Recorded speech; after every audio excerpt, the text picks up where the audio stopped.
पूर्णबोधमतानुगाः वैष्णवाः विष्णुहृदयाः तान्नमस्ये गुरून्मम स्वस्त्यस्त्वचेतताम् अखिलसन्मङ्गलानि भवन्तु। सम्यक् श्लोकैकश्रवणपठनमात्रेण वक्तुश्च श्रोतॄणां निखिलकलिकृतकल्मषापनोदनपटतरे धर्माद्यखिलपुरुषार्थसाधनीभूते श्रीमद्भागवतमहापुराणे हरिवंशमहापुराणे अद्य कथा प्रारम्भे सति किंचित् पूर्वकथानुवादः। ಯದುರಾಜನ ವಂಶದಲ್ಲಿ ಕೃಷ್ಣನ ಅವತಾರ ಆಯಿತು. ಯದುರಾಜನ ಮಗನ ಹೆಸರು ಕ್ರೋಷ್ಟ್ರು ಅಂತ. ಅವನ ವಂಶದಲ್ಲಿ ಬಂದವನು ದೇವಮೀಡುಷ ಅಂತ, ಅವನ ಮಗ ದೇವಮೀಡುಷ ಅಂತ. ದೇವಮೀಡುಷನ ಮಗನ ಹೆಸರು ಶೂರ ಅಂತ. ಶೂರನ ಮಗನೇ ವಸುದೇವ. ವಸುದೇವನ ಮಗನಾಗಿ ಭಗವಂತನ ಅವತಾರ ಆಗಿದೆ. ದೇವಭಾಗಸ್ತತೋ ಜಗ್ನೆ ತಯಾ ದೇವಶ್ರವ ಪುನಃ ಅನಾದೃಷ್ಟಿ ಕನಬಕೋ ವತ್ಸವಾನತ ಗೃಂಜಿಮಃ ಪೃಥುಕೀರ್ತಿ ಪ್ರಥಾಚೈವ. ಇಲ್ಲಿ ಅವರ ಮನೆಯ ಇವರನ್ನು ವಸುದೇವೋ ಮಹಾಬಾಹು ವಸುದೇವ ಹುಟ್ಟಿದ ಶೂರನ ಮಗನಾಗಿ. ಅದಲ್ಲದೆ ಮನುಷ್ಯಲೋಕೆ ಕೃಷ್ಣೇಪಿ, ಇಡೀ ಅವತ್ತಿನ ಕಾಲದಲ್ಲಿ ಅವನಷ್ಟು ಸುಂದರ ಯಾರಿರಲಿಲ್ಲಂತೆ ವಸುದೇವನಷ್ಟು.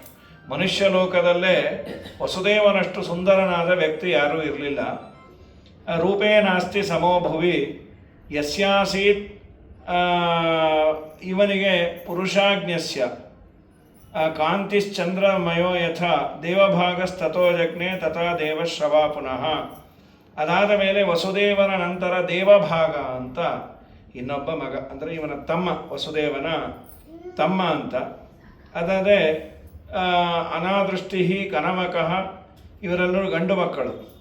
ಇದಲ್ಲದೆ ಹೆಣ್ಣು ಮಕ್ಕಳು ಹುಟ್ಟಿದರು. ಪೃಥುಕೀರ್ತಿ, ಅಂದರೆ ಪೃಥ ಅಂತ ನಮ್ಮ ಇವಳು ಕುಂತಿದೇವಿಗೆ ಹೆಸರು ಪೃಥುಕೀರ್ತಿ. ಪೃಥುಕೀರ್ತಿ ಅಂತ ಮೊದಲನೇ ಮಗಳು. ಪೃಥ ಅಂದರೆ ಕುಂತಿದೇವಿ.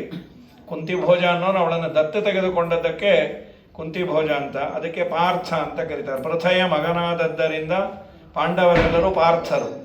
ಅರ್ಜುನ ಮಾತ್ರ ಅಲ್ಲ, ಎಲ್ಲರೂ ಪಾರ್ಥರೇ, ಪೃಥೆಯ ಮಕ್ಕಳು. ಪೃಥ, ಶ್ರುತದೇವ, ಶ್ರುತಶ್ರವ, ರಾಜಾದಿದೇವಿ ಅಂತ 5 ಜನ. ಪೃಥಾಂ ದುಹಿತರಂ ವೌರೆ ಕುಂತಿಸ್ತಾಂ ಕುರುನಂದನ. ಕುಂತಿ ಎನ್ನುವ ರಾಜ ಈ ಪೃಥೆಯನ್ನು ದತ್ತು ತೆಗೆದುಕೊಂಡದ್ದರಿಂದ ಕುಂತಿ ವಂಶದಲ್ಲಿ ಅವಳು ಸೇರಿದ್ದರಿಂದ ಕುಂತಿ ಅಂತಾನೋ ಹೆಸರು ಬಂತು. ಪೃಥ ಅವಳ ಹೆಸರು. ಶೂರಃ ಪೂಜ್ಯಸ್ಯ ವೃದ್ಧಾಯ ಕುಂತಿಭೋಜಾಯ ತಾಂ ದದೋ ತಸ್ಮಾತ್ ಕುಂತಿ ಇತಿ ವಿಖ್ಯಾತ. ಅದನ್ನೇ ಹರಿವಂಶ ಉಲ್ಲೇಖ ಮಾಡುತ್ತೆ. ಪೃಥಾಂ ದುಹಿತರಂ ಚಂಕ್ರೆ ಕುಂತಿಸ್ತಾಂ ಪಾಂಡುರಾವಹತೆ. ಕುಂತಿಯನ್ನು ಪಾಂಡುರಾಜ ಮದುವೆಯಾಗಿ ಅವಳಲ್ಲಿ 3 ಮಕ್ಕಳನ್ನು, ಧರ್ಮರಾಜ ಹಾಗೂ ಭೀಮಸೇನ, ಅರ್ಜುನ, ಮಾದ್ರಿಯಲ್ಲಿ 2 ಮಕ್ಕಳು ಆದರು ಅಂತ ಅವರ ವಂಶದ ಬಗ್ಗೆ ಹೇಳಿ. ವಸುದೇವನ ತಮ್ಮ ದೇವಭಾಗನ ಮಗನೇ ಉದ್ಧವ. ಸೊ ಉದ್ಧವನಲ್ಲಿ ಕೃಷ್ಣನ ಹೋಲಿಕೆ ಇತ್ತಂತೆ, ಕಸಿನ್ಸ್ ಅಲ್ಲ. ವಸುದೇವ ದೇವಭಾಗ ಅಣ್ಣ ತಮ್ಮಂದಿರ ಮಕ್ಕಳಾದದ್ದರಿಂದ ಸ್ವಲ್ಪ ಉದ್ಧವ ನೋಡಲಿಕ್ಕೆ ಕೃಷ್ಣ ಇದ್ದ ಹಾಗೆ ಕಾಣೋನು ಅಂತ ಹರಿವಂಶ. ಅವರಿಬ್ಬರ ಇದನ್ನು ಹೋಲಿಕೆ ಯಾಕೆ, ಗೋಪಿಕಾಸ್ತ್ರೀಯರು ಸಮಾಧಾನ ಮಾಡಲಿಕ್ಕೆ ಬಂದ ಕೃಷ್ಣನೇ ಬಂದ ಅಂತ ಡೌಟ್ ಬಂತು ಅವ್ರಿಗೆ. ಅದು ಹೇಗೆ ಅಂದರೆ ಇವರಿಬ್ಬರು ಕಸಿನ್ಸ್, ದೇವಭಾಗ ಹಾಗೂ ವಸುದೇವ ಅಣ್ಣ ತಮ್ಮಂದಿರು. ಕೃಷ್ಣನ ಸೌಂದರ್ಯ ಬೇರೆಯೇ, ಮನುಷ್ಯ ಲೋಕದಲ್ಲಿ ಸ್ವಲ್ಪ ಸಾಮ್ಯವನ್ನು ಕೊಟ್ಟಿದ್ದ ಅನುಗ್ರಹ ಮಾಡಿ. ಆದ ಮೇಲೆ ಉದ್ಧವೋ ದೇವಭಾಗಸ್ಯ ಮಹಾಭಾಗ ಸುತೋ ಅಭವತೆ ಪಂಡಿತಾನಾಂ ಪರಂಪ್ರಾಹು. ಮಹಾಪಂಡಿತ ಅಂತ ಅವನನ್ನು ಕರೆಯೋರು. ಹೀಗೆ ಸ್ವಲ್ಪ ಅವರ ಬಗ್ಗೆ ಹೇಳಿ. ವಸುದೇವನಿಗೆ 14 ಜನ ಹೆಂಡತಿಯರಿದ್ದರು. ಜನರಲ್ನಾಗಿ ನಾವು ಕೇಳಿರೋದು ದೇವಕಿಯಲ್ಲಿ ಕೃಷ್ಣಾವತಾರ ಆಯಿತು. ಅದಲ್ಲದೆ ಇನ್ನೂ ಅವರ ಹೆಂಡತಿಯರ ಹೆಸರನ್ನು ಹೇಳ್ತಾರೆ. ಯಾ ಪತ್ನ್ಯೋ ವಸುದೇವಸ್ಯ 14 ವರಾಂಗನಾ ಪೌರವಿ, ರೋಹಿಣಿ, ಆಮೇಲೆ ಇಂದಿರಾ, ವರ, ವೈಶಾಖಿ, ಭದ್ರ, ಆಮೇಲೆ ಸಹದೇವ, ಶಾಂತಿದೇವ, ಶ್ರೀದೇವ, ದೇವರಕ್ಷಿತ, ಋಕದೇವಿ, ಉಪದೇವಿ, ದೇವಕಿ ಅಂಥೇಳಿ ಹೀಗೆ ಅವನಿಗೆ 14 ಜನ ಹೆಂಡತಿಯರು. ವಸುದೇವಾಚ್ಚ ದೇವಕ್ಯಾಂ ಜಗ್ನೆ ಶೌರಿಹಿ. ವಸುದೇವನ ದೆಸೆಯಿಂದ ದೇವಕಿಯಲ್ಲಿ ಭಗವಂತನ ಅವತಾರ ಆಯಿತು. ಅದಾದ ಮೇಲೆ ಸುಭದ್ರಾಂಚ ರಥಿ, ಸುಭದ್ರೆಯ ಅವತಾರವು ಆಗಿದೆ. ಅಕ್ರೂರಾತ್ ಕಾಶಿಕನ್ಯಾಯಾಮ್, ಅಕ್ರೂರನಿಂದ ಕಾಶಿ ಕನ್ಯೆಯಲ್ಲಿ ಸತ್ಯಕೇತು ಅಂತ ಮಗ ಹುಟ್ಟಿದ ಅಂತ ಇಷ್ಟು ಮೊದಲು ಪ್ರಾರಂಭದ್ದು ಹೇಳಿ ವಿಸ್ತಾರವಾಗಿ ಕೃಷ್ಣನ ಕಥೆಯನ್ನು ಹೇಳಿ ಅಂತಂದಾಗ ಕೃಷ್ಣನ ಕಥೆಗೆ ಹರಿಪರವಾನ್ ಹರಿಯ ಕೃಷ್ಣನ ವಿಶೇಷವಾದ ಮಹಿಮೆಯನ್ನು ಹೇಳಲಿಕ್ಕೆ ಪ್ರಾರಂಭ ಮಾಡ್ತಾರೆ. ಕೃಷ್ಣಾವತಾರದ ಮುಂಚೆ ಒಂದೆಲ್ಲ ದೇವತೆಗಳೆಲ್ಲ ಪ್ರಾರ್ಥನೆಯನ್ನು ಹರಿವಂಶದಲ್ಲಿ ಹೇಳಿದ್ದಾರೆ. ಭೂಭಾರ ಬಹಳ ಹೆಚ್ಚಾಗಿದೆ, ನೀನೇನಾದರೂ ಮಾಡಬೇಕು ಭಗವಂತ ಅವತಾರ ಮಾಡಿ ಎಂದಾಗ ದೇವರು ಅದನ್ನು ಭೂದೇವಿ ಪ್ರಾರ್ಥನೆ ಮಾಡಿದ್ಲು ಅಂತ ಭಾಗವತಾದಿಗಳಲ್ಲಿ ಇಲ್ಲಿ ಇನ್ನೊಂದಿಷ್ಟು ವಿಶೇಷವಾಗಿ ಹೇಳ್ತಾರೆ.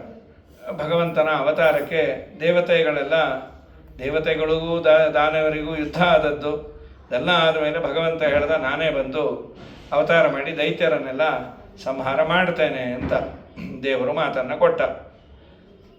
ಆ ಮಾತನ್ನು ಕೊಟ್ಟ ಮೇಲೆ ದೇವರು ವಿಶೇಷವಾಗಿ ಹೇಳಿದ. ಆರ್ಯಾಸ್ಥವ ಅಂತ ಒಂದುಂಟು. ವಾಸ್ತವಿಕವಾಗಿ ಆರ್ಯಾಸ್ಥವ ಅಂದರೆ ದುರ್ಗಾದೇವಿಯ ಸ್ತೋತ್ರ. ಇಲ್ಲಿ ಹರಿವಂಶದಲ್ಲಿ ಇರೋದು ದೇವರು ಲಕ್ಷ್ಮೀದೇವಿಗೆ ಆಜ್ಞೆಯನ್ನು ಮಾಡ್ತಾನೆ, ನೀನು ಹೋಗಿ ಮೊದಲು ಅವತಾರ ಮಾಡು. ಆಮೇಲೆ ಆ ದೇವಕಿಯ ಗರ್ಭದಲ್ಲಿ ಒಂದು ಮಗು ಇದೆ, ತಾನು ಅವತಾರ ಮಾಡೋ ಮುಂಚೆ 6 ಮಕ್ಕಳು, ಅದನ್ನೆಲ್ಲ ಲಕ್ಷ್ಮೀದೇವಿ ತೆಗೆದು ವ್ಯವಸ್ಥೆಯನ್ನು ಮಾಡಿದ್ಲು. ಅದಲ್ಲದೆ ವಿಶೇಷವಾಗಿ ಬಲರಾಮ ಶೇಷದೇವರು ಅಲ್ಲಿ ಕೂತಾಗ ದೇವರು ಹೇಳ್ದ, ನೀನು ಅದನ್ನು ತೆಗೆದು ರೋಹಿಣಿಯ ಗರ್ಭದಲ್ಲಿ ಇಟ್ಟುಬಿಡು ಅಂತ. ಅದನ್ನು ಮಾಡಲಿಕ್ಕೆ ದುರ್ಗಾದೇವಿ ಬಂದಾಗ ಆರ್ಯಾಸ್ಥವಂ ಪ್ರವಕ್ಷ್ಯಾಮಿ ಅಂತ ಇದರಲ್ಲಿ ಒಂದು ವಿಶೇಷ. ದಿನ ಅದನ್ನು ಪಾರಾಯಣ ಮಾಡಿದರೆ ಸಮಸ್ಯೆಗಳೆಲ್ಲ ಬಗೆಹರಿಯುತ್ತೆ ಅಂತ 2-3 ಕಡೆ ದುರ್ಗಾ ಸ್ತೋತ್ರ ಇದೆ. ಒಂದು ಮಹಾಭಾರತದಲ್ಲೊಂದಿದೆ, ಧರ್ಮರಾಜ ಮಾಡಿದ್ದು, ಅಂದರೆ ನಮಗೆ ಗೆಲುವಾಗಲಿ ಅಂತ. ಇಲ್ಲಿ ಆರ್ಯಾಕಿ ಸ್ತುತಿ. ಆರ್ಯಾಸ್ಥವಂ ಪ್ರವಕ್ಷ್ಯಾಮಿ ಯಥೋಕ್ತಂ ಋಷಿಭಿಃ ಪುರ ನಾರಾಯಣೀಂ ನಮಸ್ಯಾಮಿ ದೇವೀಂ ತ್ರಿಭುವನೇಶ್ವರೀಂ. ಇವಳನ್ನು ಸ್ತೋತ್ರ ಮಾಡೋದು. ಜಯಾ ಚ ವಿಜಯಾ ಚೈವ ಪುಷ್ಟಿಸ್ತುಷ್ಟಿ ಕ್ಷಮಾದಯ ಜ್ಯೇಷ್ಠ ಯಮಸ್ಯ ಭಗಿನಿ ನೀಲಕೌಶೇಯವಾಸಿನಿ. ಇದೆಲ್ಲ ಅವಳಿಗೆ ಹೆಸರುಗಳು, ಅದಕ್ಕೆ ತಕ್ಕಂತಹ ಗುಣಗಳು ಅವಳಲ್ಲಿ ಇತ್ತು. ಬಹುರೂಪ ವಿರೂಪ ಚ, ಅವಳಿಗೆ ಅನೇಕ ರೂಪಗಳು ಇದೆ. ವಿರೂಪ ಅಂತಂದರೆ ತನ್ನ ಇಚ್ಛೆ ಇಲ್ಲದೆ ತಾನು ಯಾರಿಗೂ ತೋರಿಸಿಕೊಳ್ಳಲ್ಲ ಅಂತ. ವಿರೂಪಾಕ್ಷಿ ವಿಶಾಲಾಕ್ಷಿ ಭಕ್ತಾನಾಂ ಪರಿರಕ್ಷಿಣಿ ಪರ್ವತಾಗ್ರೇಶು ಘೋರೇಶು. ಸಾಮಾನ್ಯ ದುರ್ಗೆಯ ವಾಸ ಪರ್ವತಗಳಲ್ಲೇ ಹೆಚ್ಚಾಗಿರ್ತಾಳಂತ ದುರ್ಗೆ. ನಮಗೆ ತಿಳಿದ 1-2 ದುರ್ಗೆ ನೋಡೋದಾದರೆ, ಒಂದು ದುರ್ಗಾ ಬೆಟ್ಟದಲ್ಲಿ ದುರ್ಗೆ ಇದ್ದಾಳೆ ಪಾಜಕ ಕ್ಷೇತ್ರದಲ್ಲಿ. ಇನ್ನೊಂದು ವಿಜಯವಾಡದಲ್ಲಿ ಒಂದು ಕನಕದುರ್ಗ ಅಂತ, ಅದು ಕೃಷ್ಣಾ ತೀರದ ಒಂದು ಬೆಟ್ಟದ ಮೇಲೆ ಇದೆ. ಬೆಟ್ಟ ಹೈಟ್ ಕಮ್ಮಿ ಇರ್ಬೋದು, ಅಂತೂ ಅಲ್ಲಿದೆ ದುರ್ಗಾದೇವಿ. ಇನ್ನು ಬೇರೆ ಬೇರೆ ದುರ್ಗಾ ಎಲ್ಲಿದೆಯೋ ನಿಮಗೆ. ಮತ್ತು ಅರಣ್ಯಗಳಲ್ಲಿ ಇರ್ತಾಳಂತ. ಪರ್ವತಾಗ್ರೇಶು ಘೋರೇಶು ನದೀಶು ಚ ಗುಹಾಸು ಚ, ಗುಹೆಗಳಲ್ಲಿ. ವಾಸಸ್ಥೇ ಚ ಮಹಾದೇವಿ ವನೇಶು ಉಪವನೇಶು ಚ. ಮತ್ತು ಈ ದುರ್ಗೆಯನ್ನು ಪೂಜೆ ಮಾಡೋರು ಬೇರೆ ಬೇರೆ ಜನನು, ಅಂದರೆ ಕಾಡಿನ ಜನ, ಬರ್ಬರರು ಶರ್ಬರರು ಇವರೆಲ್ಲ ಮಾಡ್ತಾರಂತೆ. ಕಾಳಿ ಉಪಾಸನೆ ದುರ್ಗಾ ಉಪಾಸನೆ ಇದರಲ್ಲಿ ಜಾಸ್ತಿ ಅಂತ ಕೇಳಿದ್ದೀವಿ ಕಲ್ಕತ್ತಾದಲ್ಲಿ. ಅದು ಕಲ್ಕತ್ತಾ ಈಗ ಕಾಳಿಘಟ್ಟ ಅಂತೇನೋ ಅದ್ರ ಹೆಸರಿತ್ತಂತೆ, ಕಾಳಿದೇವಿಯ ಉಪಾಸನೆ. ಈಗ ಕಲ್ಕತ್ತಾ ಕೋಲ್ಕತ್ತಾ ಏನೇನೋ ಮಾಡ್ಯಾರೆ. ಶಬರೈಹಿ ಬರ್ಬರೈಶ್ಚೈವ ಪುಲಿಂದೈಶ್ಚ ಸುಪೂಜಿತ ಮಯೂರ ಪಿಚ್ಛ ಧ್ವಜಿನಿ. ಅವಳ ಕೈಯಲ್ಲೊಂದು ಧ್ವಜ ಇದೆ. ಆ ಧ್ವಜದ ಚಿಹ್ನೆ ಏನಂದರೆ ಮಯೂರ ಪಿಚ್ಛ. ಮಯೂರ ಪಿಚ್ಛ ಅಂದರೆ ನವಿಲುಗರಿಯನ್ನೇ ಧ್ವಜವಾಗಿ ಉಳ್ಳವಳು. ಕುಕ್ಕುಟಗಿ, ಅವಳ ಸುತ್ತಲೂ ಇರುವಂಥ ಪ್ರಾಣಿಗಳು ಯಾವುದು? ಕುಕ್ಕುಟ, ಕೋಳಿ, ಮೇಕೆ, ಇವುಗಳೆಲ್ಲ ಸುತ್ತಲೂ ದುರ್ಗೆಯ ಸುತ್ತಲೂ ಇರುತ್ತೆ. ಅದಿರೋದ್ರಿಂದನೇ ಇವರೆಲ್ಲ ಬಲಿನೂ ಕೊಟ್ಟಿಟ್ಬಿಡ್ತಾರೆ. ಆಮೇಲೆ ಸಿಂಹ ವ್ಯಾಘ್ರನೂ ಇರುತ್ತೆ, ಅದ್ರ ಸುದ್ದಿಗೆ ಹೋಗಲ್ಲ, ಇವರು ಕೃಷ್ಣಾರ್ಪಣೆ ಆಗ್ತಾರೆ ಅಂತ. ಸಿಂಹೈಹಿ ವ್ಯಾಘ್ರೈಹಿ ಸಮಾಕುಲ. ಹೀಗೆ ನೀನಿರ್ತಿ ಅಂತ ಚೆನ್ನಾಗಿ ಸ್ತೋತ್ರ ಮಾಡಿ. ಯಾರು ಇದನ್ನು ಸ್ತೋತ್ರ ಮಾಡ್ತಾರೆ, ಇವಂ ವಾ ಸ್ತುವಂತಂ ದಿವ್ಯಂ ಇತಿ, ಇದನ್ನು ಯಾರು ಸ್ತೋತ್ರ ಮಾಡ್ತಾರೆ, ಯಶ್ಚೈತತ್ ಪಠತೆ ಸ್ತೋತ್ರಂ ಶೃಣುಯಾದ್ವಾಪ್ಯಭೀಕ್ಷಶಃ ಸರ್ವಾರ್ಥ ಸಿದ್ಧಿಂ ಲಭತೆ. ಅವರಿಗೆಲ್ಲವೂ ದೇವರು ದುರ್ಗೆಯ ಅನುಗ್ರಹದಿಂದ ದಯಪಾಲಿಸ್ತಾನೆ ಅಂತ ಇಷ್ಟು ಹೇಳಿದ್ದಾರೆ. ಇನ್ನು ಪರಮಾತ್ಮನ ಅವತಾರಕ್ಕೆ ಪ್ರಾರ್ಥನೆ ಮಾಡಿದಾಗ ಭಾಗವತದಲ್ಲಿ ಹೇಳೋದು, ಭೂದೇವಿ ಭಾರ ಹೆಚ್ಚಾಗಿ ದೇವರನ್ನು ಪ್ರಾರ್ಥನೆ ಮಾಡಿ ಬ್ರಹ್ಮದೇವರನ್ನು ಪ್ರಾರ್ಥನೆ ಮಾಡ್ತಾಳೆ, ದಯಮಾಡಿ ಭಾರ ಕಡಿಮೆ ಮಾಡಿರಿ. ಆಯಿತು, ನಮ್ಮಪ್ಪನ ಹತ್ರ ನಾನು ಕೇಳ್ತೇನೆ, ಯಾಕೆ ನಿಮಗೆ ಆಗೋದಿಲ್ವಾ? ಇಲ್ಲ, ನಾನು ನಿನ್ನ ಭಾರವನ್ನು ಕಡಿಮೆ ಮಾಡುವ ಸಾಮರ್ಥ್ಯ ನನಗಿಲ್ಲ. ಏನೇ ನನ್ನಲ್ಲಿ ಸಾಮರ್ಥ್ಯ ಇದ್ದರೂ ಅದು ದೇವರದದು. ಇದು ಯಾವಾಗಲೂ ಬ್ರಹ್ಮದೇವ್ರಿಗೆ ವಾಯುದೇವರಿಗೆ ಈ ಕಾನ್ಸೆಪ್ಟ್ ತಲೆಯಲ್ಲಿ ಇದ್ದೇ ಇರುತ್ತೆ. ನಾ ಮಾಡ್ತೀನಿ ಅನ್ನೋದೇ ಇಲ್ಲ, ನಮಗೆ ಯಾವುದೂ ಆಗಲ್ಲ, ಎಲ್ಲ ನಾನೇ ಮಾಡಿದೆ ಅಂತೀವಿ. ಅವ್ರು ಎಲ್ಲವೂ ಮಾಡಿ ನಾ ಮಾಡಿದ್ದಲ್ಲ, ಅವನು ಮಾಡ್ತಾನೆ. ಕ್ಲೇಶಾನಂದಗಳೀಶಾಧೀನ ಸಮ ಸಮ ಬ್ರಹ್ಮ ಸದಾಶಿವರು ಈಶಿತವ್ಯರು ಪರೇಶನಿಲ್ಲದಲೆ ಶ್ವಾಸ ಬಿಡುವ ಶಕ್ತಿ ಲೇಶಿಲ್ಲವೆಂಬುದೇ ಫಲವಿದು ಬಾಳದುದಕ್ಕೆ ಸಿರಿ ನಿಲಯನ ಗುಣಗಳ ತಿಳಿದು ಭಜಿಸುವುದೇ ಫಲವಿದು ಬಾಳದುದಕ್ಕೆ. ಹಾಗಾಗಿ ಅವನೇ ಮಾಡ್ತಾನೆ ಅಂತ ದೇವರನ್ನು ಪುರುಷ ಸೂಕ್ತದಿಂದ ಸ್ತೋತ್ರ ಮಾಡಿದಾಗ ದೇವರು ನಾನು ಅವತಾರ ಮಾಡ್ತೇನೆ ಅಂತ ಮೊದಲು ಸಂಕರ್ಷಣನನ್ನು ಕಳಿಸ್ದ. ಇಲ್ಲೇ ಅಂತಾರೆ, ಸಂಕರ್ಷಣೋ ನಾಮ ಸುತಃ ಶುಭೇತವ ಭವಿಷ್ಯತಿ. ಸಂಕರ್ಷಣ ಅಂತ ಒಂದು ಮಗು. ಆ್ಯಕ್ಚುಯಲ್ ಆಗಿ ಷಡ್ಗರ್ಭರ ವೃತ್ತ ಅಂತ ಇಲ್ಲೂ ಹೇಳಿದ್ದಾರೆ, ಭಾಗವತದಲ್ಲೂ ಹೇಳಿದ್ದಾರೆ. 6 ಜನ ಕೃಷ್ಣ ಅವತಾರ ಮಾಡುವ ಮುಂಚೆ ದೇವಿಕೆಯ ಗರ್ಭದಲ್ಲಿದ್ದು ಕಂಸನ ಕೈಯಲ್ಲಿ ಸತ್ರು. ಅವರು ಯಾರು ಏನು ಎತ್ತ ಅಂದಾಗ ಭಾಗವತದಲ್ಲೂ ಹೇಳಿದ್ದಾರೆ, ಹರಿವಂಶದಲ್ಲಿ ಮೊದಲೇ ಹೇಳಿದ್ದಾರೆ. ಅದನ್ನು ಮಹಾಭಾರತದ ಆತ್ಮನಿರ್ಣಯದಲ್ಲಿ ಆಚಾರ್ಯರು ಅದನ್ನು ಉಲ್ಲೇಖ ಮಾಡ್ತಾರೆ. ಷಡ್ಗರ್ಭರ ಕಥೆ. ಮರೀಚಿ ಋಷಿಗಳು ಅಂತ ಬ್ರಹ್ಮದೇವರ ಮಕ್ಕಳು. ಅವರಿಗೆ 6 ಜನ ಮಕ್ಕಳಿದ್ರು, ಒಳ್ಳೆ ಋಷಿಗಳೇ ಅವರು. ಅವ್ರಿಗೇನು ಬಂತೋ ಏನೋ, ಒಮ್ಮೆ ಒಬ್ಬ ಋಷಿಗಳನ್ನು ಆಡಿಕೊಂಡ್ರು. ಅವರು ತುಂಬ ಸಣ್ಣಗಿದ್ದರು, ತಪಸ್ಸು ಮಾಡಿ ಮಾಡಿ ಮಾಡಿ ಮಾಡಿ ಅವರು ಸಣ್ಣಗಿದ್ದರು. ದೇವಲರು ಅಂತ ಅವರ ಹೆಸರು. ಇವರು ನೋಡಿ ಅವರನ್ನು, ಜೋರಾಗಿ ಉಸಿರಾಡಬೇಡ, ಆಚಾರ ಹಾರೋದ್ರೆ ಕಷ್ಟ ಅಂತ. ಅವರಂದ್ರು, ಪಾಪಿಷ್ಟರ, ಬ್ರಾಹ್ಮಣರನ್ನು ಆಡಿಕೊಂಡ್ರೆ ನಾನು ವ್ರತ ನಿಯಮ ಮಾಡಿ ಸಣ್ಣಗೆ ಇದ್ದೇನೆ, ನನ್ನನ್ನು ಆಡ್ಕೊಳ್ತಿ. ನೀವು ಋಷಿಮುನಿಗಳನ್ನು ಆಡಿಕೊಳ್ಳೋದು ಅದು ಅಸುರರ ಸ್ವಭಾವ, ನೀವು ಆಡಿಕೊಂಡೀರಿ ಅಂದರೆ ನೀವು ಅಸುರರ ಆಗಲಿ ಅಂತ ಶಾಪ ಕೊಟ್ಬಿಟ್ರು. ಈ 6 ಜನ ದೇವಲರ ಶಾಪದಿಂದ ಅಸುರನ ಮಕ್ಕಳಾಗಿ ಹುಟ್ಟಿದರು. ಆ ಅಸುರ ಯಾರು ಅಂದರೆ ಕಾಲನೇಮಿ ಅಂತ. ಅವನೇ ಮುಂದೆ ಕಂಸನಾಗಿ ಹುಟ್ಟಿದ್ದು. ಅಸುರನ ಮಕ್ಕಳಾದ ಮೇಲೆ ಹಿಂದಿಂದೆಲ್ಲ ನೆನಪಿಲ್ಲ ಅವರಿಗೆ. ಅವರೇನು ಮಾಡಿದರು, ತಕ್ಷಣ ಅಸುರನ ನೆನಪಾದ ಕೂಡಲೇ ಅವರು ಮಾಡಿದ್ದೇನು ಅಂದರೆ, ಮೊದಲನೇ ಕೆಲಸ, ನಾವು ವಿಶೇಷವಾಗಿ ಸಾಯಬಾರ್ದು ಅಂತ ಬ್ರಹ್ಮದೇವರನ್ನು ಕುರಿತು ತಪಸ್ಸು ಮಾಡಿದರು. ಬ್ರಹ್ಮದೇವರು ಪ್ರತ್ಯಕ್ಷ ಆಗಿ ಸಾಯಬೇಡಿ ಅಂತ ವರ ಕೊಟ್ಟರು.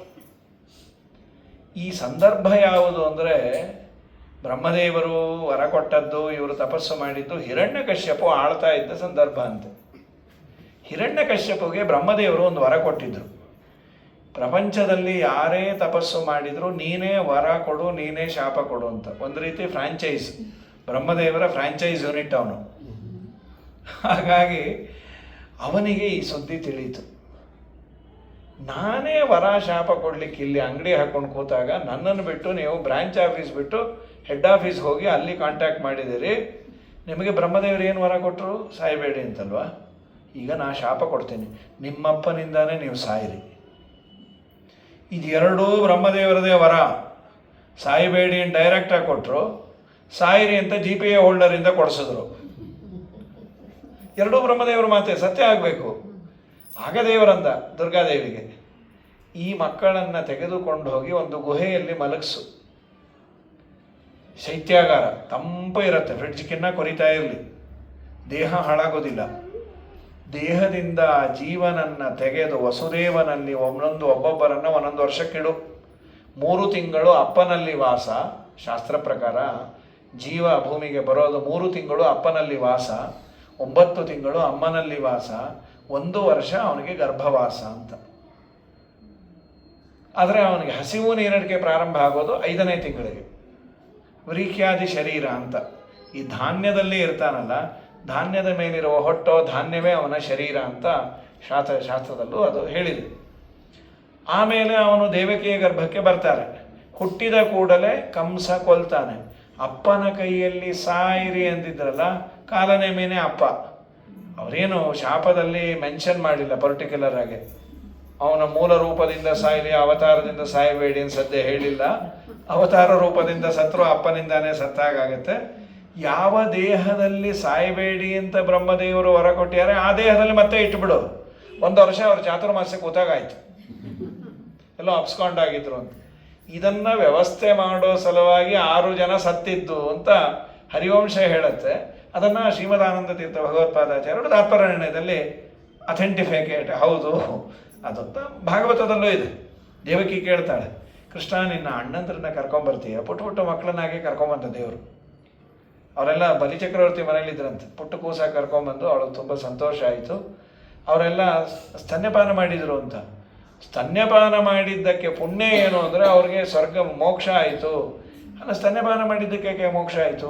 ಕೃಷ್ಣ ಕುಡಿದು ಬಿಟ್ಟ ಹಾಲನ್ನು ಕೊಡದದ್ದಕ್ಕೆ ಪೀತಶೇಷಂ ಗದಾವೃತಃ, ದೇವರ ಉಚ್ಚಿಷ್ಟ ಅದು, ಆದ್ದರಿಂದ ಉದ್ಧಾರ ಆದರು ಅಂತ ಭಾಗವತ ಹೇಳುತ್ತೆ. ಇಲ್ಲಿ ಹರಿವಂಶದಲ್ಲಿ ಆ ಕಥೆಯನ್ನು ಹೇಳ್ತಾರೆ.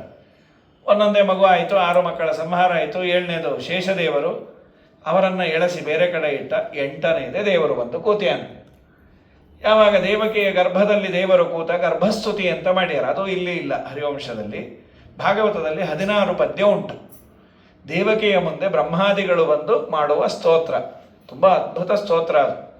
ಸತ್ಯೋರತಂ ಸತ್ಯಪರಂ ತ್ರಿಸತ್ಯಂ ಸತ್ಯಸ್ಯ ಯೋನಿಂ ನಿಹಿತಂಚ ಸತ್ಯೇ ಸತ್ಯಸ್ಯ ಸತ್ಯಂ ಮುತ ಸತ್ಯನೇತ್ರಂ ಸತ್ಯಾತ್ಮಕಂ ತ್ವಾಂ ಶರಣಂ ಪ್ರಪನ್ನಾಃ. ಏಕಾಯನೋऽಸೋ ದ್ವಿಪಲಸ್ತ್ರಿಮೂಲಃ ಚತುರಸಃ ಪಂಚಶಿಫಃ ಷಡಾತ್ಮ ಸಪ್ತತ್ವಗಷ್ಟವಿಟಪೋ ನವಕ್ಷಃ ದಶಚ್ಛದಿ ದ್ವಿಗಗೋಖ್ಯಾದಿವೃಕ್ಷಃ. ಮೊದಲನೇ ಪದ್ಯ ಸತ್ಯವ್ರತ ಸತ್ಯಪರ. ಸತ್ಯವ್ರತ ಅಂದರೆ ಉತ್ತಮವಾದ ಜ್ಞಾನ ಆನಂದವೇ ದೇಹವಾಗಿ ಉಳ್ಳವನು ನೀನು. ಸತ್ಯಪರ ಪಂಚಭೂತ ವಿಲಕ್ಷಣ, ತ್ರಿಸತ್ಯ 3 ವೇದ ಪ್ರತಿಪಾದ್ಯ. ಸತ್ಯಸ್ಯ ಯೋನಿಂ ಸತ್ಯಭೂತವಾದ ಜಗತ್ತನ್ನು ಹಡೆದವನು, ಯೋನಿ ಅಂದರೆ ಕಾರಣ, ಹಡೆದವನು. ನಿಹಿತಂಚ ಸತ್ಯ, ಅದರಲ್ಲಿ ನೀನು ಪ್ರವೇಶ ಮಾಡಿ ಅದು ನಿಲ್ಲುವಂತೆ ಮಾಡಿದೆ. ನೀನು ಒಳಗಿಲ್ಲ ಅಂದರೆ ಅದು ಬಿದ್ದೋಗ್ತಾ ಇತ್ತು. ತತ್ಸೃಷ್ಟ್ವಾ ತದೇವಾನುಪ್ರಾವಿಶತೆ ಅಂತ ವೇದ ಹೇಳುತ್ತೆ. ಸತ್ಯೇ ನಿಹಿತಂ ಸತ್ಯಸ್ಯ ಸತ್ಯಂ. ಯಾರು ಸತ್ಯರು ಅಂದರೆ ಇಲ್ಲಿ ಮುಕ್ತಿ ಯೋಗ್ಯರು ಅಂತ, ಅವರಿಗೆ ಸಾಧನೆ ಮಾಡಿಸಿ ಮೋಕ್ಷ ಕೊಡುವವ. ಸತ್ಯ ನೇತ್ರ, ಸತ್ಯಭೂತವಾದ ಜಗತ್ತಿನ ನೇತಾರ. ಕಡೆಗೆ ಸತ್ಯಾತ್ಮಕ. ಸತ್ಯಾತ್ಮಕ ಅಂದರೆ ಪ್ರಳಯ ಕಾಲದಲ್ಲಿ ಸತ್ಯಭೂತವಾದ ಜಗತ್ತನ್ನೇ ಅನ್ನ ಅಂತ ನೀನು ನುಂಗುತ್ತಿ ತಿಂತಿ, ಆದ್ದರಿಂದ ನಿನಗೆ ಸತ್ಯಾತ್ಮಕಂ. ತ್ವಾಂ ಶರಣಂ ಪ್ರಪನ್ನಾಃ, ನಿನಗೆ ನಾವು ಶರಣು ಬಂದಿದ್ದೇವೆ. ನೀನು ಗರ್ಭದಲ್ಲಿದ್ದರೂ ನಿನಗೆ ತೊಂದರೆ ಇಲ್ಲ. ಏಕಾಯನೋಸೌ ಅಂತ 2ನೇ ಪದ್ಯ. ಇದನ್ನೇ ನಮ್ಮ ಪುರಂದರದಾಸರು ಒಂದು ಕೃತಿ ಮಾಡಿದ್ದಾರೆ. ಜಯವದೆ ಈ ಮನೆತನಕ್ಕೆ ಬಿಡು ಬಿಡು ಬಿಡು ಬಿಡು ಮನ ಸಂಶಯವ. ಜಗವೆಂಬೋ ಗಿಡ ಹುಟ್ಟಿ ತಣ್ಣ 3 ಬುಡದ ಗಿಡ ಕೇಳಣ್ಣ. ಹಣ್ಣುಗಳೆರಡು 5 ಹಣ್ಣಿನೊಳಗೆ 4 ರಸವು. ಬಿಳಲು 5 6 ಬಗೆಯ ವಿಕಾರ ಕೇಳು. 7 ಬಗೆಯ ಕೆಂಗಲು ಬಣ್ಣ ರೆಂಬೆಗಳೆಂಟು 5 ಅಕ್ಷವೋದಕ್ಕೆ 9 ಎಲೆಗಳು 10 5 ಹಕ್ಕಿಗಳೆರಡು ಕೂಡ ಇದಾವೆ. ಒಂದೇ ಹಕ್ಕಿ ಹಣ್ಣು ತಿಂತೈತೆ, ಮತ್ತೊಂದು ಹಕ್ಕಿ ನೋಡುತ್ತದಪ್ಪ. ಉಣ್ಣೋ ಹಕ್ಕಿ ಬಡವಾಗೈತೆ, ಉಣ್ಣದ ಹಕ್ಕಿ ಬಲವಾಗೈತೆ. ಬಿಡು ಬಿಡು ಬಿಡು ಬಿಡು ಮನ ಸಂಶಯವ. ಶುಕನಂಬಕ್ಕಿ ಹೇಳುತ್ತದಪ್ಪ. ಇವನು ಓಲೆ ಹಕ್ಕಿ ಅಂತ ಬುಡುಬುಡುಕೆ ಅವನು ಹೇಳಿದ್ರೆ, ಇವರು ಶುಕನಂಬಕ್ಕಿ ಹೇಳುತ್ತದಪ್ಪ. ಇದು ಶುಕ ಅನ್ನೋ ಹಕ್ಕಿ ಹೇಳೋದು. ಏನಂತ ಹೇಳ್ತಾ ಇದೆ? ಬ್ರಹ್ಮಾಂಡ ಹಾಗೂ ಪಿಂಡಾಂಡ. ನಮ್ಮ ಈ ದೇಹವೇ ಒಂದು ಗಿಡ. ಈ ದೇಹವೆಂಬ ಗಿಡ ಒಂದು ಗಿಡ. ಇದಕ್ಕೆ ಆಧಾರ ಪ್ರಕೃತಿ, ಅವಳಿಗೂ ನಿಯಾಮಕ ದೇವರು. ದೇವರು ಒಬ್ಬ ಫಸ್ಟ್, ಇದಕ್ಕೆ ನಿಯಾಮಕ. ಪಿಂಡಾಂಡಕ್ಕೆ ಬ್ರಹ್ಮಾಂಡಕ್ಕೆ. ಪಿಂಡಾಂಡದ ಪರವಾಗಿ ಸುಲಭ ಚಿಂತನೆ ಮಾಡೋದು. ಒಂದು ಆಯಿತು, ಒಬ್ಬ ದೇವರು, ಒಂದು ದೇಹಕ್ಕೆ ಆಧಾರವಾಗಿ ದೇವರು. ಇದಕ್ಕೆ 2 ಹಣ್ಣು ಅಂತ. ಕರ್ಮಗಳು 2 ಬಗೆ, ಸಕಾಮ ಕರ್ಮ ನಿಷ್ಕಾಮ ಕರ್ಮ. ದೇವರಲ್ಲಿ ಅದು ಇದು ಬೇಕು ಅಂತ ದೇವರನ್ನು ಬೇಡೋದು ಒಂದು, ಇಲ್ಲ ಏನೂ ಬೇಡ ದೇವರು ಪ್ರೀತನಾದರೆ ಸಾಕು ಅನ್ನೋದು ಮತ್ತೊಂದು. ಹಾಗಾಗಿ ಎರಡು ಬಗೆಯ ಹಣ್ಣುಗಳು. ಸಕಾಮ ಕರ್ಮ ಮಾಡಿದರೆ ಒಂದು ಫಲ, ನಿಷ್ಕಾಮ ಕರ್ಮ ಮಾಡಿದರೆ ಮತ್ತೊಂದು ಫಲ. ಮೂರು ಬೇರಂತೆ ಈ ದೇಹಕ್ಕೆ: ಸತ್ವಗುಣ, ರಜೋಗುಣ, ತಮೋಗುಣ, ತ್ರಿಗುಣಾತ್ಮಕವಾದ ದೇಹ. 4 ರಸ. ಹಣ್ಣಂದರೆ ರಸ ಇರಬೇಕು. ಯಾವುದು ರಸ? ಹಣ್ಣಿನಲ್ಲಿರುವ ರಸ ಧರ್ಮ, ಅರ್ಥ, ಕಾಮ, ಮೋಕ್ಷ, ಚತುರ್ವಿಧ ಪುರುಷಾರ್ಥಗಳೇ ರಸ. ದೇವರೇನು ಮಾಡಿದ್ದಾನೆ? 3+1 ಡಿಸ್ಟ್ರಿಬ್ಯೂಷನ್ ಮಾಡ್ಯಾನೆ. ಸಕಾಮ ಕರ್ಮ ಮಾಡಿದರೆ 3 ರಸ ಕೊಡ್ತಾನಂತೆ: ಧರ್ಮ, ಅರ್ಥ, ಕಾಮ. ನಿಷ್ಕಾಮ ಕರ್ಮ ಮಾಡಿದರೆ ಒಂದೇ ರಸ, ಮೋಕ್ಷ ಅನ್ನೋ ರಸ ಕೊಡ್ತಾನೆ. ಮೋಸ ಹೋಗೋದು ನಾವಲ್ಲೇ. Same rate. ಸರ್ ನಿಮಗೆ 3 ಬೇಕೋ ಒಂದೇ ಸಾಕು ಅಂದರೆ 3 ಕೊಡು ಅಂದರೆ ಹಾಕೋ 3 ನಾಮ ಅಂಥೇಳಿ ಹಾಕಿ ಹೋಗ್ತಾನೆ. ಇನ್ನು 5 ಬಿಳಲು. ಬಿಳಲು ಅಂದರೆ ಆಲದ ಮರಕ್ಕೆ ಮೇಲಿಂದ ಬಂದ ಅವಾಂತರ ಬೇರುಗಳು ಕೆಳಗೆ ಬಂದಿರತ್ತಲ್ಲ, ಅದು ಯಾವುದು ಅಂದರೆ ನಮ್ಮ ದೇಹದಲ್ಲಿ ಶಬ್ದ, ಸ್ಪರ್ಶ, ರೂಪ, ರಸ, ಗಂಧ, ಪಂಚ ಜ್ಞಾನೇಂದ್ರಿಯಗಳಿಗೆ ವಿಷಯ. ಅದಿದ್ರೆ ತಾನೇ ಬದುಕು ಚಂದ. ಏನಿಲ್ಲ ಕೂತಲ್ಲೇ ಕೂತಿರೋದಂದ್ರೆ ಇಂದ ತಲೆ ಕೆಟ್ಟೋಗತ್ತೆ. ಇದು ಅವಾಂತರ ಬೇರುಗಳು.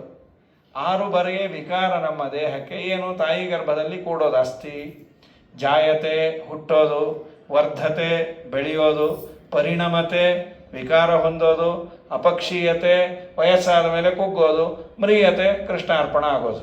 ಇದು 6 ಸ್ಟೇಟಸ್. 7 ತೊಗಟೆಗಳು ಅಂದರು. ಏನದು? ಸಪ್ತಧಾತು ಅಂತ ಕರೀತಾರೆ. ತ್ವಕ್, ಚರ್ಮ, ರುಧಿರ, ಅಸ್ಥಿ, ಮಾಂಸ, ಮೇಧ, ಮಜ್ಜಸ್. 8 ರೆಂಬೆಗಳು ಅಂತ. 8 ಬಗೆಯ ದೇಹ. ದೇವತೆಗಳು, ಮನುಷ್ಯರು, ಗಂಧರ್ವರು, ಪಿಶಾಚರು, ಮರಗಿಡಗಳು, ಅಡ್ಡ ಬೆಳೆಯುವ ಪ್ರಾಣಿ, ಮನುಷ್ಯ ದೇಹ, ಹೀಗೆ 8 ಬಗೆಯ ದೇಹ. 9 ಪೊಟರೆ ಅಂತ, ನವದ್ವಾರಗಳು ನಮಗೆ. 10 ಎಲೆ. ಪಂಚ ಜ್ಞಾನೇಂದ್ರಿಯ, ಪಂಚಕರ್ಮೇಂದ್ರಿಯ. ಎಲೆ ಇದ್ದರೆ ಮರ ಉಳಿಯುತ್ತೆ, ಇಂದ್ರಿಯಗಳಿದ್ರೆ ನಾವು ಉಳಿತೇವೆ. ಸೊ ಎಲೆಯ ಸ್ಥಾನದಲ್ಲಿ ನಮ್ಮ ಇಂದ್ರಿಯಗಳು. ಇದರಲ್ಲಿ 2 ಹಕ್ಕಿ ಕೂತಿದೆ. ಯಾವುದದು ಹಕ್ಕಿ? ಒಬ್ಬ ಜೀವಾತ್ಮ, ಇನ್ನೊಬ್ಬ ಪರಮಾತ್ಮ. ಉಣ್ಣೋನು ಜೀವಾತ್ಮ, ನೋಡೋನು ಪರಮಾತ್ಮ. ಉಣ್ಣೋನು ಒದ್ದಾಡ್ತಾ ಇದ್ದಾನೆ, ನೋಡೋನು ಹಾಯ್ ಅಂತಿದ್ದಾನೆ ಅಂತ. ವಾಸ್ತವಿಕವಾಗಿ ಇದು ಪುರಂದರದಾಸರ ಕೃತಿ.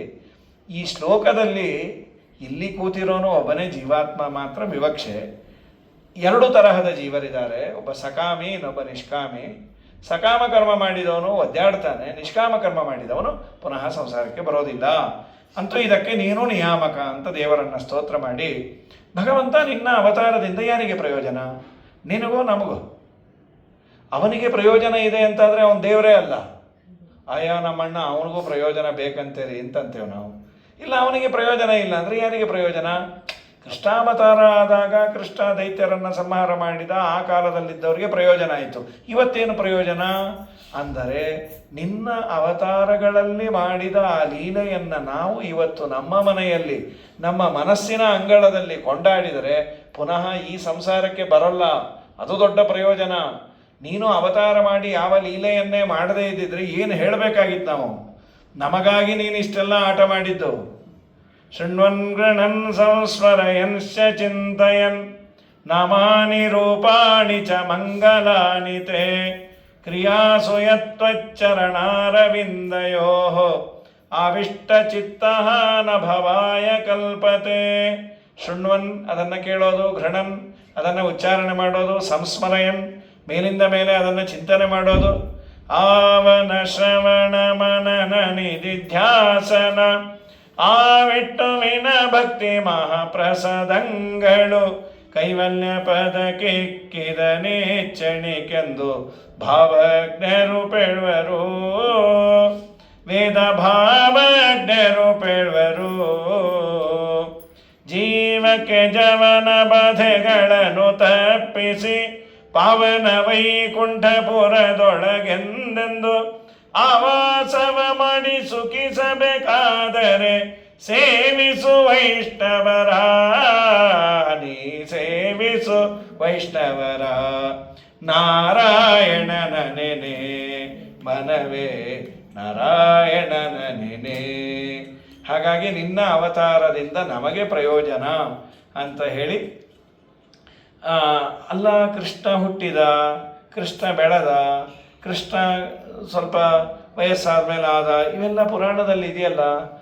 ಜ್ಞಾನಿಗಳು ಹಾಗೆ ಅರ್ಥ ಮಾಡಿಕೊಳ್ಳಲ್ಲ, ಅಜ್ಞಾನಿಗಳು ಆ್ಯಸ್ ಇಟ್ ಈಸ್ ತಗೋತಾರೆ. ಅದನ್ನೇ ಗರ್ಭಸ್ತುತಿಯಲ್ಲಿ ಒಂದು ಮಾತಂತಾರೆ, ನತೇ ಭವಸ್ಯೇಷ ಭವಸ್ಯ ಕಾರಣಂ, ನಿನ್ನ ಹುಟ್ಟಿಗೆ ಕಾರಣ ವಿನಾ ವಿನೋದಂ, ವಿನೋದ ಬಿಟ್ಟು ಬೇರೆ ಏನೂ ಇಲ್ಲ. ನಿನ್ನಷ್ಟಕ್ಕೆ ನೀನು ಹುಟ್ಟಬೇಕು ಅಂತ, ಹುಟ್ಟು ಅಂತಾನೂ ಅನ್ನಬಾರ್ದು, ದೇವರು ಕಾಣಿಸಿಕೊಂಡ, ಕಾಣದ ದೇವರು ಕಾಣಿಸಿಕೊಂಡ, ಜನಿ ಪ್ರಾದುರ್ಭಾವೇ ಅಂತ. ಹಾಗಾಗಿ ವಿನಾ ವಿನೋದಂ ಬತ ತರ್ಕಯಾಮಹೆ, ಭವೋ ನಿರೋಧ ಸ್ಥಿತಿ. ಭವ ಅಂದರೆ ಹುಟ್ಟು, ನಿರೋಧ ಅಂದರೆ ನಾಶ, ಸ್ಥಿತಿ ಅಂದರೆ ಇರುವಿಕೆ. ಇವೆಲ್ಲವೂ ಕೂಡ ಅಜ್ಞಾನಿಗಳ ದೃಷ್ಟಿಯಲ್ಲಿ ವ್ಯವಹಾರವೇ ವಿನಃ ಜ್ಞಾನಿಗಳ ದೃಷ್ಟಿಯಲ್ಲಿ ದೇವರು ಬೆಳೆದ ಇಳದ ಅವನೊಂದೇ ಶಾಶ್ವತ, ಒಂದೇ ರೀತಿ ಇರ್ತಾನೆ. ಭವೋ ನಿರೋಧ ಸ್ಥಿತಿರಪ್ಯವಿದ್ಯೆಯ ಕೃತಃ ಯತಸ್ತ್ವಯ್ಯ ಭವಾಶ್ರಯಾತ್ಮನಿ ಅಂತ ಸ್ತೋತ್ರ ಮಾಡಿ ಕಡೆಗೆ ಸಮಾಧಾನ ಮಾಡಿದ್ರು ದೇವಕಿಗೆ. ಅಮ್ಮ, ನೀ ಭಯಪಡಬೇಳೆ. ದಿಷ್ಟ್ಯಂಬತೆ ಕುಕ್ಷಿಗತ ಪರಪ್ಪಮಾನ್ ಅಂಶೇನ ಸಾಕ್ಷಾತ್ ಭಗವನ್ ಭವಾಯನಃ ಮಾಬುದ್ಭಯಂ ಭೋಜಪತೆ ಮುಮೂರ್ಷೋ ಗುಪ್ತಾಯ ದೂನಾಂ ಭವಿತಾ ತವಾತ್ಮಜಃ. ನಿನ್ನ ಮಗ ಅಲ್ಲ ಅದು, ನಮ್ಮನ್ನೆಲ್ಲ ರಕ್ಷಣೆ ಮಾಡೋ ದೇವರು ನಿನ್ನ ಹೊಟ್ಟೆಯಲ್ಲಿ ಕೂತಿರೋದು. ನೀ ಭಯಪಡಬೇಡ, ಈ ಮಗು ಸಾಯಲ್ಲ. ಯಾಕೆ ಸಾಯಲ್ಲ ಅಂದರು, ಅದಕ್ಕೆ ಜನನವೇ ಇಲ್ಲ, ಅದೆಲ್ಲಿ ಸಾಯುತ್ತೆ? ಜನನ ಮರಣ ಇಲ್ಲದ ಜನಾರ್ದನ ಅವನು. ಏನು ಆನಂದ ಆಗೋಯ್ತು ಅವಳಿಗೆ. ಸರ್ಟಿಫೈ ಮಾಡಿದ ಡಾಕ್ಟ್ರು ನಮಗೆ ಗೊತ್ತಿದ್ದು, ಕಿವಿಲಿ ಬಂದು ಗಂಡು ಕೂಸ ಇದೆ ಅಂದ್ರೆ ಆ ತಾಯಿ ಬರೋ ಕಾಲಕ್ಕೆ 2 ಫ್ಲೂಟು 4 ಹ್ಯಾಟ್ ಇಟ್ಕೊಂಡ್ಬರ್ತಾಳೆ. ಅಂಥದ್ದು ಸರ್ವೋತ್ತಮನಾದ ದೇವರಿದ್ದಾನೆ ಸರ್ಟಿಫೈ ಮಾಡಿದವರು ಬ್ರಹ್ಮದೇವರು. ಕಾಯ್ತಾ ಕೂತಿಯ ನಿಶೀತೆ ತಮ ಉದ್ಭೂತೆ ಜಾಯಮಾನೆ ಜನಾರ್ದನೆ ದೇವಕ್ಯಾಂ ದೇವರೂಪಿಣ್ಯಾಂ ವಿಷ್ಣುಸರ್ವಗುಹಾಶ್ರಯಃ ಪ್ರಾದುರಾಸೀತ್ ಯಥಾ ಪ್ರಾಚ್ಯಾಂ ದಿಶೀಂದುರಿವ ಪುಷ್ಕಲಃ. ಚಂದ್ರೋದಯ ಆದಂತೆ ಆಯಿತು ಅಂತಾನೆ ದೃಷ್ಟಾಂತ ಕೊಡ್ತು ಭಾಗವತ. ಬರೋ ಕಾಲಕ್ಕೆ ದೇವರು ಎಲ್ಲ ಆಯುಧವನ್ನು ಹಾಕಿಕೊಂಡೇ ಬಂದಿದ್ದ ಅಂತ. ಮತ್ತೆ ಪೂರ್ಣ 10 ತಿಂಗಳು ಗರ್ಭದಲ್ಲಿಲ್ಲ, ಗರ್ಭಕಾಲೇ ತ್ವಸಂಪೂರ್ಣೆ, 7.5 ತಿಂಗಳು ಅಂತ ಆಚಾರ್ಯರು ನಿರ್ಣಯದಲ್ಲಿ ಹೇಳ್ತಾರೆ. ಇಲ್ಲೂ ಗರ್ಭಕಾಲೇ ತ್ವಸಂಪೂರ್ಣೆ ಅಷ್ಟಮೇ ಮಾಸಿತೇ ತಿಥೌ, ಸ್ತ್ರೀ 6.5-7 ತಿಂಗಳಿಗೆ ದೇವರ ಅವತಾರ ಮಾಡಿದ್ದು.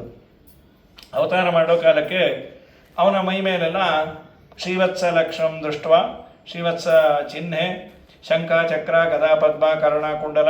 ಬರೋ ಕಾಲಕ್ಕೆ ಅವನು 7 ಪೌಂಡ್ ಅಲ್ಲ, 7 ವರ್ಷದ ಮಗು ಬಂದು ನಿಂತು ಬಿಟ್ಟ. ತಮದ್ಭುತಂ ಬಾಲಕಮಂಬುಜೇ ಕ್ಷಣಂ ಚತುರ್ಭುಜಂ ಶಂಖಗದಾದ್ಯುತಾಯುಧಂ ಶ್ರೀವತ್ಸಲಕ್ಷ್ಮಂಗಲಶೋಭಿಕೌಸ್ತುಭಂ ಪೀತಾಂಬರಂ ಸಾಂದ್ರಪಯೋಧ ಸೌಭಗಂ ಮಹರ್ಹ ವೈಢೂರ್ಯ ಕಿರೀಟ ಕುಂಡಲತ್ವಿಷ ಪರಿಶ್ವಕ್ತ ಸಹಸ್ರ ಕುಂತಲಂ ಉದ್ದಾಮ ಕಂಚಂಗದ ಕಂಕಣಾದಿಭಿಃ ವಿರೋಚಮಾನಂ ವಸುದೇವ ಇಕ್ಷತ. ಇಬ್ಬರು ನೋಡಿದ್ರು, ಅದು ಬೆಳಕಲ್ಲಿತ್ತು ಅಂದರು. ದೇವರು ಹಾಕಿಕೊಂಡ ಆಭರಣದ ವಜ್ರ ವೈಢೂರ್ಯದ ಹೊಳಪಿನಿಂದ ಅಲ್ಲಿ 1000 ವ್ಯಾಟ್ಸ್ ಬಲ್ಪ್ ಹಾಕ್ದಾಗಿತ್ತಂತೆ. ಪಳ ಪಳ ಪಳ ಪಳ ಹೊಡೆದೋಗ್ತಾ ಇತ್ತು. ಥಳಥಳಿಸುವ ನವರತ್ನ ಕಿರೀಟವು ಹೊಳೆವ ಮಕರ ಕುಂಡಲ ಧ್ವಜವು ತುಳಸಿ ಮಾನೆವನ ಮಾಲೆ ಇನ್ನೊಪ್ಪುತ ಬಲು ತೇಜಸ್ವಿಗೆ ತೇಜೋಮಯನಾದ ಹರಿಬಂದ ಮನ್ಮಾನಸಕ್ಕೆ. ಶ್ರೀಹರಿ ಬಂದ ಮನ್ಮಾನಸಕ್ಕೆ. ಇಂದಿರೆ ರಮಣ ಮುಕುಂದ ಆನಂದದಿ, ಇಂದಿರೆ ರಮಣ ಗೋವಿಂದ ಆನಂದದಿ ಬಂದ ಮನ್ಮಾನಸಕ್ಕೆ.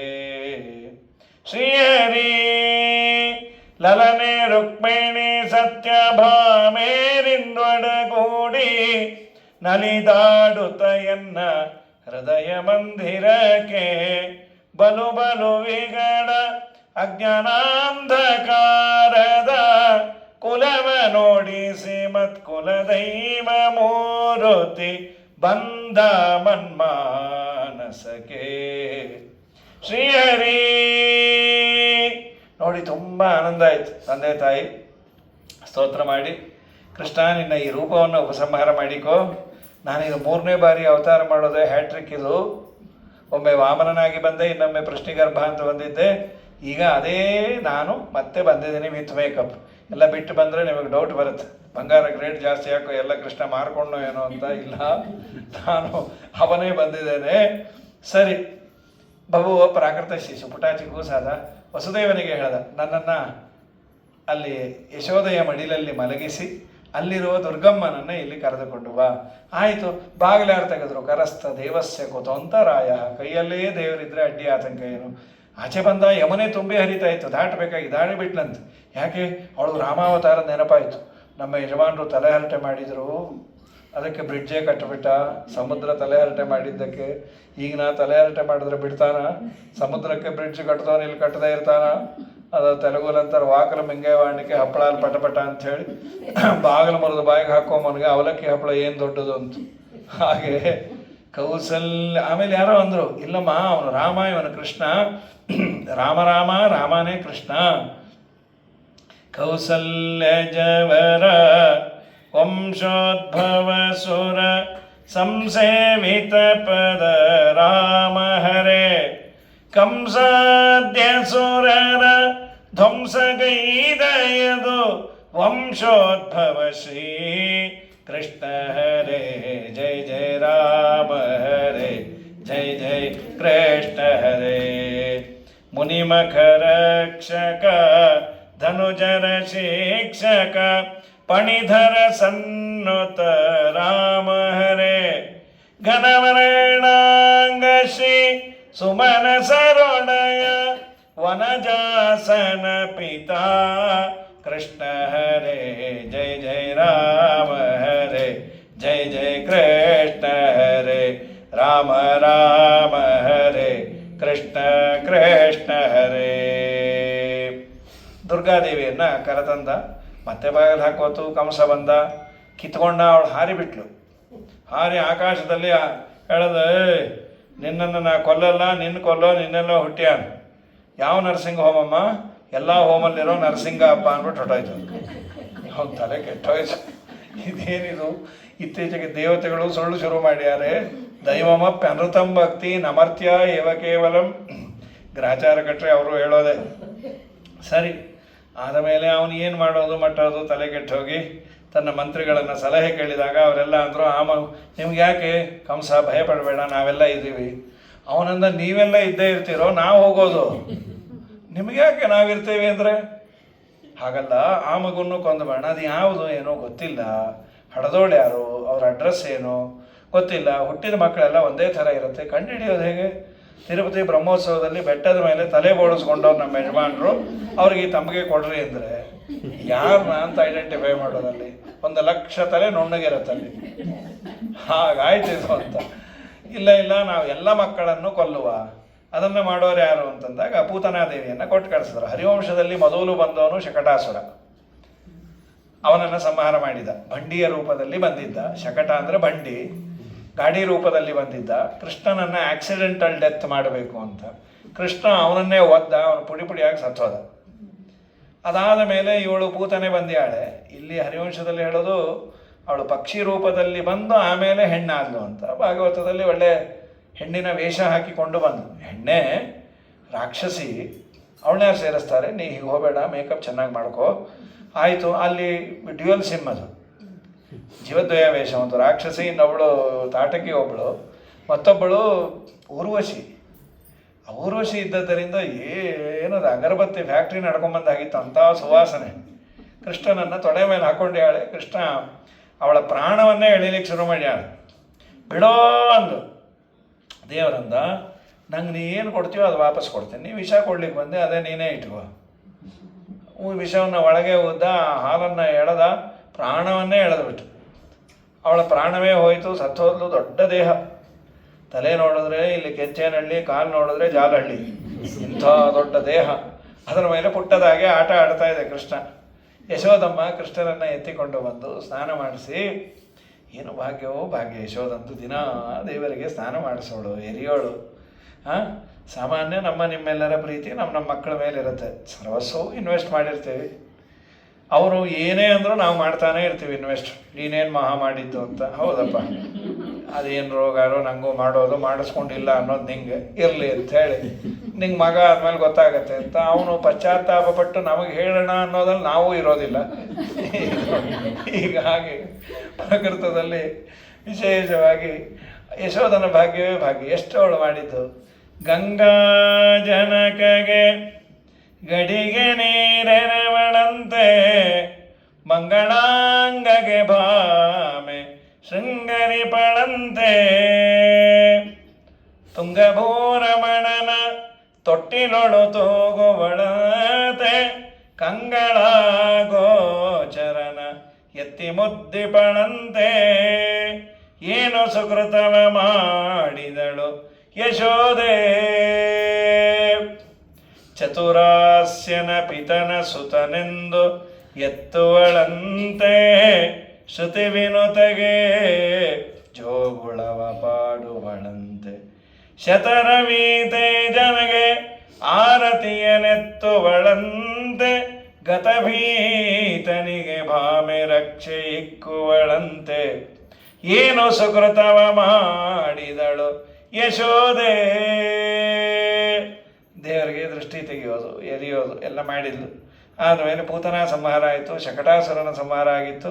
ಇದಾದ ಮೇಲೆ ಮತ್ತೊಂದು ತೃಣಾವರ್ತ ಅಂತ ಅಸುರನ ಸಂಹಾರ ಆಯಿತು. ಮುಂದೆ ಅವನಿಗೆ ಬಲರಾಮ ಅಂತ, ಇವನಿಗೆ ಕೃಷ್ಣ ಅಂತ ನಾಮಕರಣ ಆಯಿತು. ಒಂದೊಂದೇ ತುಂಟತನ ಶುರು ಮಾಡ್ಯಾರ. ಹರಿವಂಶದಲ್ಲಿ ಹೆಚ್ಚು ತುಂಟತನದ ಬಗ್ಗೆ ಉಲ್ಲೇಖ ಮಾಡಿಲ್ಲ. ಶಿಶುಲೀಲಾಂ ತತಕೃತ್ವ ಅಂತ ಮುಂದೊಟ್ಟೋದ್ರು, ಬಾಲಲೀಲೆಗಳನ್ನು ಮಾಡಿದ ಅಂತ. ಭಾಗವತದಲ್ಲಿ ತುಂಬ ಚೆನ್ನಾಗಿ ಅದರ ವರ್ಣನೆ ಇದೆ. ಅದಕ್ಕಿನ್ನ ಮುಂದೆ ಬಂದಂತಹ ವಾದಿರಾಜರು, ಇನ್ನು ಹರಿದಾಸರು, ಹಬ್ಬ ಹರಿದಾಸರಿಗೆ ಬರೀ ಕನ್ನಡ ಅಂತಲ್ಲ, ಮರಾಠಿಯಲ್ಲಿ, ಅವಧ್ ಭಾಷೆಯಲ್ಲಿ, ಪ್ರಾಂತೀಯ ಭಾಷೆಯಲ್ಲಿ ಸಿಕ್ಕಾಪಟ್ಟೆ ಇದೆ ಕೃಷ್ಣನ ಬಗ್ಗೆ ಕೀರ್ತನೆಗಳು. ಅವರವರೇ ಮಾಡಿ ಹಾಡಿ ತುಂಬ ಆನಂದವನ್ನು ಪಡ್ತಿರ್ತಾರೆ ಈ ದೇಶದಲ್ಲಿ. ನಮ್ಮ ಕೃಷ್ಣನ ತುಂಟತನ ನಮ್ಮ ಮಕ್ಕಳಂತೆ ಏನೋ ತುಂಟತನ ಅಲ್ಲ, ಅದರ ಹಿಂದೆ ತಾನು ಸರ್ವೋತ್ತಮ ಅಂತ ತೋರಿಸ್ತಾನೆ. ಏನೇನು ಮಾಡೋನು? ವತ್ಸಾನ್ ಮುಂಚನ್ ಕ್ವಚಿದ ಸಮಯಾನ್ ಕ್ರೋಶ ಸಂಜಾತ ಸಸ್ತೇಯಂ ಸ್ವಾದ್ವತ್ತ ತದಧಿಪಯಃ ಕಲ್ಪಿತೈಃ ಸ್ಥೇಯ ಯೋಗೈಃ ಮರ್ಕಾನ್ ಭೋಕ್ಷನ್ ವಿಭಜತಿ ಸಚೇನ್ನಾಸ್ತಿ ಭಾಂಡಂ ಭಿನತ್ತಿ ದ್ರವ್ಯಾಲಾಭೇ ಸುಭೃಶ ಕುಪಿತೋ ಯಾತ್ಯುಪಕ್ರೋಶ್ಯತೋ ಕಾನ್. ಕರುಗಳನ್ನೆಲ್ಲ ಬಿಚ್ಚಿ ಓಡಿ ಹೋಗೋಣಂತೆ ಕೃಷ್ಣ. ವತ್ಸಾನ್ ಮುಂಚನ್. ಅವರೆಲ್ಲ ಪಾಪ ಕಂಪ್ಲೇಂಟ್ ಮಾಡಿದ್ರು, ಯಶೋಧ ನಿನ್ನ ಮಗಂಗೆ ಹೇಳೆ ಕರು ಬಿಚ್ಚಬೇಡ ಅಂತ. ಯಶೋಧ ಅಂದ, ಅದೇನು ದೊಡ್ಡ ಚೇಷ್ಟೆ ರೀ, ಅದು ಪುಟ್ಟದು ಕರುನು ಪುಟ್ಟದು, ಆಟ ಆಡ್ಕೊಂಬತ್ತೆ. ಅಮ್ಮ ಒಂದು ಕರು ಬಿಚ್ಚಿಕೊಳ್ಳೆ, ಒಂದೂ ಬಿಡದೆ 500 ಕರು ಬಿಚ್ಚಿ ಓಡಿ ಹೋಗ್ತಾನೆ. ಅದನ್ನು ಹುಡುಕಿ ನಮ್ಮ ಮನೆಯವರು ಬೆಳಗ್ಗೆ 6ರಿಂದ ಮಧ್ಯಾಹ್ನ 12 ಗಂಟೆವರೆಗೂ ಕರು ಹುಡುಕಿ ಕಟ್ಟೋದ್ರಲ್ಲಿ ಹಣ್ಣುಗಾಯಿ ನೀರುಗಾಯಿ ಆಗಿ ಏನಾದರೂ ಕೊಡುವಂದ್ರು ಬಿಸಿ ಬಿಸಿ. ನಾನು ಡಿಕಾಕ್ಷನ್ ಹಾಕಿದ್ದೀನಿ, ಹಾಲನ್ನು ಫ್ರೆಶ್ ಆಗಿ ಹಿಡ್ಕೊಂಬನ್ನಿ ಅಂತೆ. ಹಾಲು ಕರೀಲಿಕ್ಕೆ ಹೋಗಿದ್ದಾರೆ. ಆ ಹಾಲೆಲ್ಲ ಕರು ಕುಡಿದಿತ್ತು, ಇವ್ರಿಗೆ ಗೊತ್ತಿಲ್ಲ. ಒಂದು ಒದೀತು, ಅದು ಸೀದಾ ಪಾಪ ಅಡುಗೆ ಮನೆಗೆ ಬಂದು ಬಿದ್ದರು. ಲಾಂಗ್ ಜಂಪು, ಮೂತಿ ಇಟ್ಟದಪ್ಪ ಆಯಿತು. ನಾನೇನು ಅನ್ಕೊಂಡೆ, ನಮ್ಮ ಯಜಮಾನ್ರ ಮೇಲೆ ಪ್ರಾಣದೇವರ ಆವೇಶ ಅಂಥೇಳಿ ಅಲ್ಲೇ ಇದ್ದ ತಾಳ ತಗೊಂಡು ಹಾಡು ಶುರು ಮಾಡಿಬಿಟ್ಟೆ. ಶ್ರವಣವೇ ಮೊದಲದನವಿದ ಭಕುತಿಯ ತವ ಕದಿಂದಲಿ ಕೊಡೋ ಕವಿ ಜನಪ್ರಿಯ ಪವಮಾನ. ಈ ಮೂತಿ ಒಡಿಸ್ಕೊಂಡವ್ರ ಮುಂದೆ ಹನುಮಪ್ಪನ ಹಾಡು ಹೇಳಿದ್ರೆ ಅವ್ರ ಗತಿ ಏನು? ಸರಿ, ಆಮೇಲೆ ಏನು ಆಮೇಲಿಲ್ಲ ಈಮೇಲಿಲ್ಲಮ್ಮ ಬರುತ್ತೆ ತೋರಿಸಿದ್ರು. ಇದು ಪ್ರಾಣದೇವರ ಆವೇಶ ಅಲ್ಲ, ಇದ್ದ ಪ್ರಾಣದೇವರು ಹೋಗೋ ಸನ್ನಿವೇಶ ಇದು. ನಿಂಗೆ ಯಾವಾಗ ಯಾವ ಹಾಡು ಹೇಳಬೇಕು ಗೊತ್ತಿಲ್ಲ, ಪೆದ್ದ ಏನೇನೋ ಹುಚ್ಚುಚ್ಚಾಗಿ ಹಾಡ್ತಿ. ವಾರದ ಕೆಳಗೆ ವಚ್ಚನ ಮೇಲೆ ಕಾಲು ಜಾರು ಬಿದ್ದರೆ ಕೈ ಕೊಟ್ಟು ಎತ್ಕೊ ಅಂದರೆ ಅಲ್ಲೊಂದು ಹಾಡು ಶುರು ಮಾಡಿಬಿಟ್ಟು ಎಂಥ ಪಾವನ ಪಾದವೋ ಅಂತ ಅವ್ನು ಕಾಲು ನೋವು ಸಾಯ್ತಾ ಇದ್ರೆ ಎಂಥ ಪಾವನ ಪಾದವೋ. ಹೀಗ್ಯಾಕೆ ಮಾಡ್ತಿ? ಇದು ನಿನ್ನ ಮಗ ಮಾಡೋ ಚೇಷ್ಟೆ ಅಮ್ಮ. ವಾದಿರಾಜರಂದರು ಕರು ಬಿಚ್ಚಿ ನಮಗೇನು ಸಂದೇಶ ಕೊಟ್ಟ. ರಾಜರಂತಾರೆ ಬಂಧಕೋ ಭವಪಾಶೇನ ಭವಪಾಶಾಚ್ಚ ಮೋಚಕಃ. ಕರುವಿನ ಬಂಧನವನ್ನು ಬಿಡಿಸಿದಂತೆ ನಿಮ್ಮ ಸಂಸಾರ ಬಂಧನವನ್ನು ಮಾಡುವವನೂ ನಾನೇ, ಬಿಡಿಸೋನು ನಾನೇ ಅನ್ನೋದಕ್ಕೆ ಅದು ಎಕ್ಸಾಂಪಲ್ ಅಂತ. ಸರಿ, ನೀವೇ ಬೈರಿ, ಅದು ಕಷ್ಟ ತಾಯಿ. ನಿನ್ನ ಮಗನ ಬೈಬೇಕು ಅಂತ ವಾರಗಟ್ಟಲೆ ಪ್ರಾಕ್ಟೀಸ್ ಮಾಡಿರ್ತೀವಿ. ನಿನ್ನ ಮಗ ಬಂದಾಗ ಬೈಬೇಕು ಅಂತ ಬಾಯ್ ಆ ಅಂದರೆ ಮತ್ತೆ ಮುಚ್ಚಕ್ಕೆ ಆಗಲ್ಲ, ಅಲ್ಲೇ ಸ್ಟಿಲ್ಲ ಆ. 3 ದಿನ ಹೀಗೇನೆ ಬರೀ ಜ್ಯೂಸ್ ಕುಡ್ಕೊಂಡು ಕೂತಿಯಾರ ನಮ್ಮ ಮನೆಯವರು ಬೈಲಿಕ್ಕೆ ಹೋಗಿ. ಹೊಡೀರಿ ಅಂದರು, ಅದು ಇನ್ನೂ ಕಷ್ಟ ತಾಯಿ. ಈ ಕೈ ಎತ್ಬಿಟ್ರೆ ವಾರ ಆಗಿ ಪ್ರತಿಷ್ಠಾಪನೆ ಮಾಡ್ತೀವಿ ನಡೀರಿ ಅಂತ್ಯಾರೆ. ವಾದರಾಜರಂದ್ರು ಇದೇನಿದು ಕೈ ಬಾಯಿ ಬರಲ್ಲ. ನಿನ್ನ ಕೈ ಬಾಯಿಗಳನ್ನು ನಿಯಂತ್ರಣ ಮಾಡೋನು ಅವನು ಋಷಿಕೇಶ. ನಿಟ್ಟೋರ ನುಡಿಗಳು ಬಾಯಿಂದ ಬಾರವು, ಎತ್ತಿದ ಕರಗಳು ಇಳಿಸಲಾಗವು. ಸುಂದರ ಕಣ್ಣಿನ ನಿನ್ನ ಕಂದನು ನಮ್ಮೋಳು ನಿಂತು ಪ್ರೇರಿಸುವನೇ. ನನಿಟ್ಟೊರ ವಾಕ್ಯ ಮುದೇತಿ ವಕ್ತ್ರಾತ್ ಕರಶ್ಚನಸ್ತಾಡಯಿತುಂ ಯಶೋದೆ. ವಿಲೋಲ ನೇತ್ರಂ ತವ ಪುತ್ರರತ್ತಂ ಧ್ರುವಂ ಶಿಶುಸ್ತೆ ಜಗತಾಂ ನಿಯಂತ. ಇದಾದ ಮೇಲೆ ಸರಿ ಇನ್ನೇನೇನು ಮಾಡ್ತಾನೆ? ಕೃಷ್ಣನ್ನೇ ಕರೆದು ಕೇಳಿದೆ, ಕೃಷ್ಣ ಬಾಯಿಲಿ ನೀ ಅವ್ರ ಮನೆಗೆ ಹೋಗಿದ್ಯಾ? ನಾವು ಹೋಗಿಲ್ಲಮ್ಮ. ಮತ್ತೆಲ್ಲ ಅಂತಾರಲ್ಲ ಅವ್ರ ಅಪ್ಪನ ಮನೆ ಅಲ್ಲ ನಂದೇ ಅದು ಮನೆ ಅಂತ. ಈಶಾವಾಸ್ಯಮಿದಂ ಸರ್ವಂ, ಅವರೇ ನಮ್ಮ ಮನೇಲಿರೋದು. ಸಕಂದ ಅದು ವಿಶಾಲ ಹೃದಯ, ಎಲ್ಲರೂ ನಮ್ಮವರೇ ಅನ್ಕೊಂಬೋದು. ಎಲ್ಲರೂ ನಮ್ಮವರೇ ಅಂತ ಅನ್ನೋ ಭಾವನೆ ಬಾಯಲ್ಲಿರ್ಬೇಕಷ್ಟೇ ವಿನಃ ಎಲ್ಲರೂ ನಮ್ಮವರೇ ಅಂಥೇಳಿ ದಿನ ಅವ್ರ ಮನೇಲೇ ಮಲಗೋದು, ಅವ್ರ ಮನೇಲೇ ತಿನ್ನೋದು, ನಮ್ಮ ಮನೆಗಿನ್ನ ಹುಚ್ಚುಚ್ಚಾಗಾಡಿ ನಮ್ಮ ಮನೆಗೆ ಹೋಗದೇನೆ ಇದ್ರೆ ತಪ್ಪಪ್ಪ. ಏನಿದು ಹೀಗೆ ಮಾಡ್ತೀವಿ? ಸರಿ, ಯಶೋಧನ ಮುಂದೆ ಇವರೆಲ್ಲ ಹೀಗೆ ಕಂಪ್ಲೇಂಟ್ ಹೇಳಿದರು. ಆ ಗೋಪಿಕಾಸ್ತ್ರೀಯರ ಅವತ್ತಿನ ಕಾಲದ ಹರಟೆಗೆ ಇಶ್ಯೂ ಯಾವುದು ಅಂದರೆ ಕೃಷ್ಣನೇ ಅಂತ. ಅವರ 10 ಜನ ಸೇರಿದಾಗ ಶುರು ಮಾಡೋರು, ಏನು ಮುದ್ದ ಕಳ್ತನ ಮಾಡುತ್ತೀರಿ, ಅದು ಇವು ಹಡಿದ್ರೆ ಅಂತ ಮಗು ನಡಿಬೇಕಪ್ಪ, ಖರ್ಚೇ ಇಲ್ಲ ಕಳ್ಳ ಮಂಡ್ಯದು.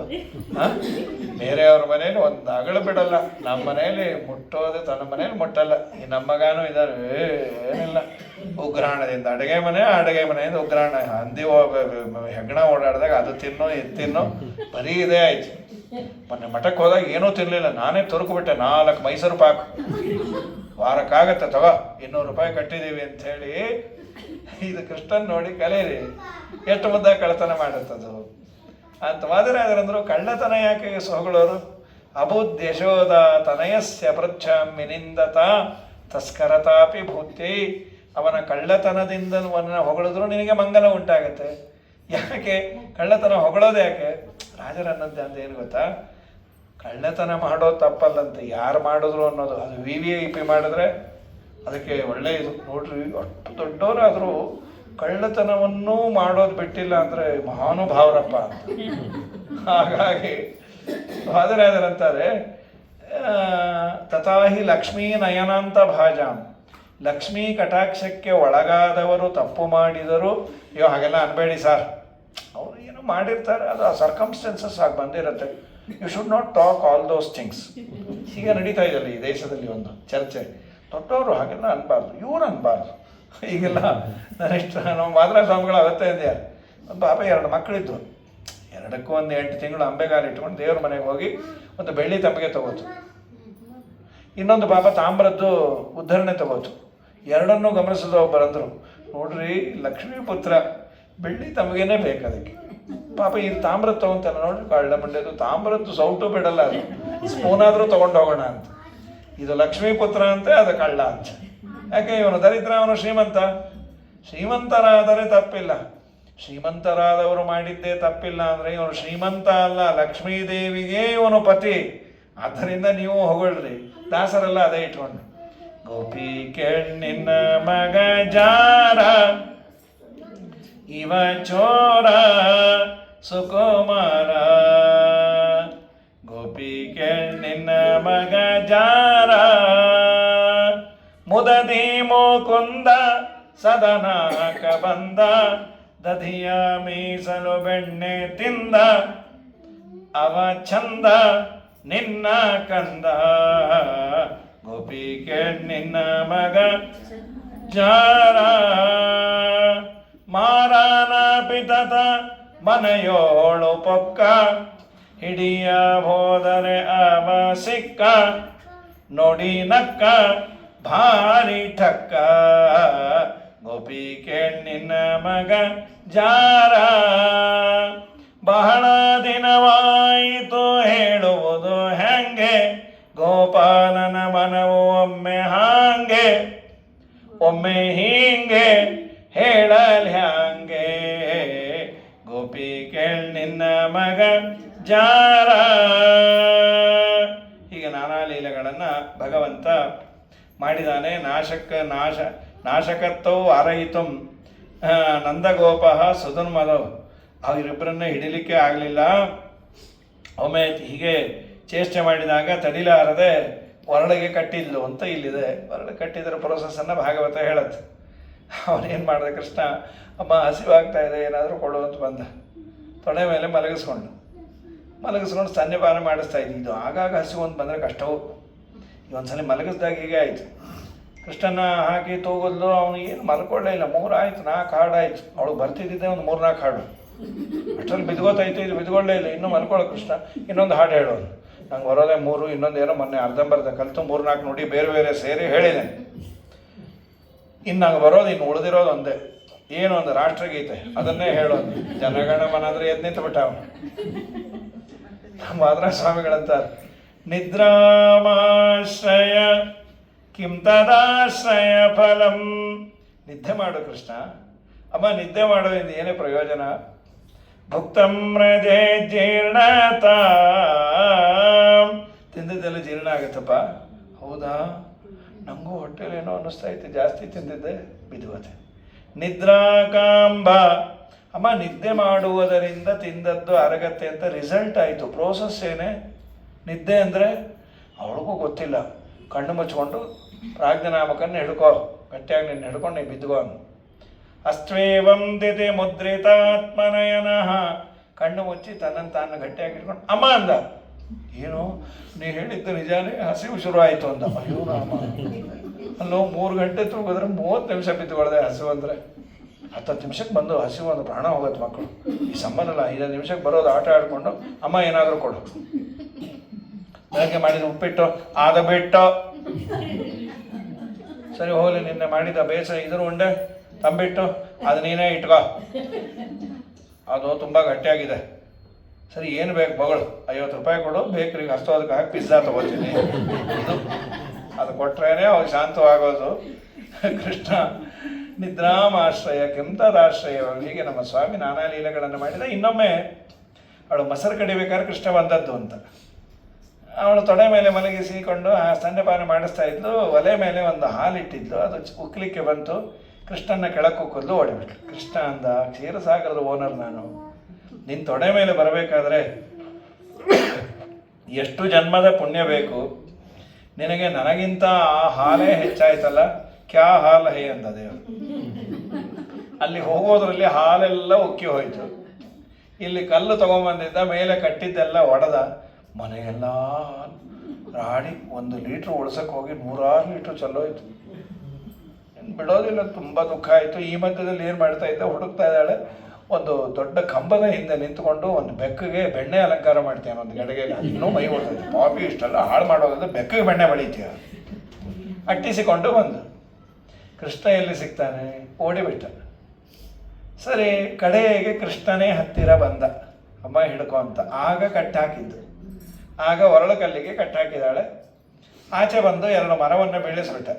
ಇಷ್ಟ, ಅಲ್ಲಿ 2 ಇಂಚ್ ಕಮ್ಮಿ ಆಯಿತು. ಜ್ಞಾನ ಭಕ್ತಿ ವೈರಾಗ್ಯ ಬೇಕು ಅವಳಿಗೆ. ಅದು ಬಂತು, ನೀನು ನನ್ನ ಮಗ ಅಲ್ಲ, ನಿನ್ನನ್ನು ನಾನು ಕಟ್ಟಲಿಕ್ಕಾಗಲ್ಲ ಅಂದು ಕೃಷ್ಣ ಉದ್ಧಾರ ಮಾಡಿದ ಅಂತ. ಇದಾದ ಮೇಲೆ ಇಲ್ಲಿಂದ ವೃಂದಾವನ ಅಂತ ಹೋಗಿದ್ದಾನೆ, ಪಕ್ಕದ ಊರಿಗೆ. ಇಲ್ಲೇ ತೋಳಗಳನ್ನು ಸೃಷ್ಟಿ ಮಾಡಿದ್ದು ಹರಿವಂಶದಲ್ಲಿ ಹೇಳ್ತಾರೆ. ವೃಂದಾವನಕ್ಕೆ ಬರಲ್ಲ ಅಂದರು. ರೋಮ ಕೋಪಗಳಿಂದ ವೃಂಕಗಳ ನಿರ್ಮಿಸಿದ, ಲಕ್ಷ್ಮೀ ಶೋಭಾನದಲ್ಲಿ ಹೇಳಿದಾರಲ್ಲ, ದೇವರ ಒಂದೊಂದು ರೋಮದಿಂದ 106 ತೋಳಗಳು ಬಂದವು. ಈ ಬರಲ್ಲ ಅಂತೆಲ್ಲ ಅಂದವ್ರನ್ನೇ ಕಚ್ಚಿ ಪರಿಚಯ ಮಾಡ್ತು. ಆಗ ಅವ್ರು ಮೀಟಿಂಗ್ ಮಾಡಿ, ಕೃಷ್ಣ ನಮಗೊಂದು ಪ್ರಪೋಸಲ್ ಕೊಟ್ಟಿಯಾನೆ, ಪಕ್ಕದಲ್ಲಿರೋ ವೃಂದಾವನಕ್ಕೆ ಬರ್ತೀರೋ, ಇಲ್ಲೇ ಇದ್ದು ವೃಂದಾವನ ಆಗ್ತಿರೋ ಅಂತ. ಆಗೋದ್ರಕ್ಕಿಂತ ಹೋಗೋದೇ ವಾಸಿ ಅಂತ ಎಲ್ಲರೂ ಅಲ್ಲಿಗೆ ಬಂದರು. ಬಂದ ಮೇಲೆ ಅಲ್ಲಿ ಗೋವರ್ಧನಗಿರಿ ಇತ್ತು, ಒಳ್ಳೆ ಹುಲ್ಲು, ಆಟ ಪಾಠ ಎಲ್ಲ ಚೆನ್ನಾಗಿತ್ತು. ಒಮ್ಮೆ ಕೃಷ್ಣ ಅಲ್ಲಿಗೆ ಯಮುನಾ ತೀರಕ್ಕೆ ಬಂದಾಗ ಕೆಲವರು ಮೂರ್ಛೆ ಬಿದ್ದರು, ಕೆಲವರು ಸತ್ತೇ ಹೋದರು. ದೇವರಿಗೆ ಗೊತ್ತು ಏನಾಗಿದೆ ಅಂತ. ಇಲ್ಲೊಂದು ಹಾವಿದೆ, ಕಾಲಿಯನಾಗ ಅಂತ, ಆಗಾಗ ವಿಷ ಬಿಡುತ್ತೆ. ಆ ಗಾಳಿಯನ್ನು ನೀರನ್ನು ಸೇವನೆ ಮಾಡಿದ್ರೆ ಜನ ಸಾಯ್ತಾರೆ. ಓಡಿಸ್ತೀಯ? ಆಯಿತು, ಬಲರಾಮಂಗೆ ಹೇಳಬೇಡ್ರಿ, ಯಾಕೆ ಅದು ಹಾವು ಇದು ಹಾವು, ಜಾತಿ ಮೇಲೆ ಪ್ರೀತಿ ಇರುತ್ತೆ. ಸರಿ, ಏನು ಮಾಡ್ತೀವಿ, ಎಲ್ಲ ಒದ್ದ ಮೇಲೆ ಹೇಳೋಣ. ಪರಮಾತ್ಮ ನರ್ತನವನ್ನು ಮಾಡಲಿಕ್ಕೆ ಉದ್ಯುಕ್ತನಾದಾಗ ಬ್ರಹ್ಮಾದಿ ದೇವತೆಗಳು ಬಂದ್ರಂತೆ. ಡೊಳ್ಳಿನ ಮೇಲ್ ಕೈಯ ಭರಮಪ್ಪ ಹಾಕ್ಯಾನು ಶಿವಪ್ಪ ತಾಳವ ಕುಟ್ಟನ್ ಮ್ಯಾಲ್ ಒಳ್ಳೊಳ್ಳೆ ಪದಗಾಳ ಹನುಮಪ್ಪ ಹಾಡ್ಯಾನು ಚಲವ ಕನಕಪ್ಪ ಕೊಣದನ್ ಮ್ಯಾಲ್ ದೇವಿ ನಮ್ಮ ದ್ಯಾವರು ಬಂದರೆ ಬನ್ನೀರೆ ನೋಡ ಬನ್ನೀರೆ ಬನ್ನೀರೆ ನೋಡ ಬನ್ನೀರೆ ಕರಿಯ ಹೊಳೆಯಲ್ಲಿ ತುರುಗಗಳ ಕಾಯುತ್ತ ಉರಗಾನ ಹೆಡೆ ಮ್ಯಾಲ್ ಧುಮುಕಾನ್ ಮ್ಯಾಲ್ ಉರಗಾನ ಹೆಡೆ ಮೇಲೆ ಹಾರ್ಯಾರಿ ಕುಣಿವಾಗ ನಾರೇರಿ ವರವಾನ್ ಇತ್ತಾನ್ ಮ್ಯಾಲ್ ದೇವಿ ನಮ್ಮ ದ್ಯಾವರು ಬಂದರೆ ಬನ್ನೀರೆ ನೋಡ ಬನ್ನೀರೆ. ಅದ್ಭುತ ನರ್ತನ.